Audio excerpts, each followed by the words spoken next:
peu.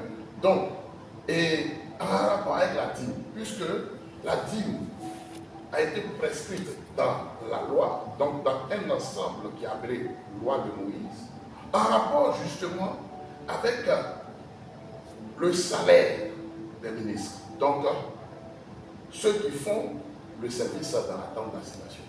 Et cela mentionné dans Nombre, chapitre 18, que l'apôtre Paul a repris dans 1 Corinthiens 9. Mais nous allons revenir en détail sur cela lorsque l'occasion nous sera donnée.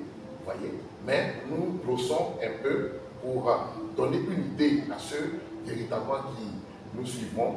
Et donc, il n'a absolument rien compris. Donc déjà, depuis Abraham, le croyant, celui que nous appelons le père de la foi, le Seigneur avait véritablement inspiré cela à son prophète et à ses enfants. Il avait révélé ce principe-là pour que véritablement cela puisse servir à la rémunération de ceux qui sont attachés dans le service.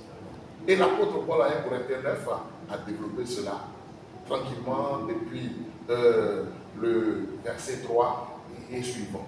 Voyez? Donc, quand nous allons revenir là, on va développer, puisque l'occasion vous est donnée encore de pouvoir expliquer. Peut-être qu'on va très brièvement voir 1 Corinthiens 9. Oui. Mais pour expliquer que la dîme ne se paye pas aujourd'hui, à poser des préalables.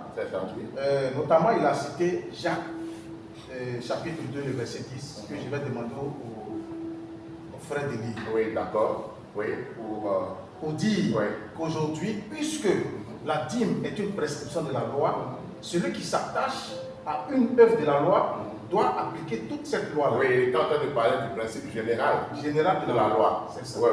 Oui. Donc pour lui, puisque la dîme est une œuvre de la loi, aujourd'hui la payer reviendrait à respecter toute la loi. Très bien. Donc si tu ne payes pas ta dîme, et si tu payes ta dîme, c'est que tu dois respecter la loi. Je vais un peu...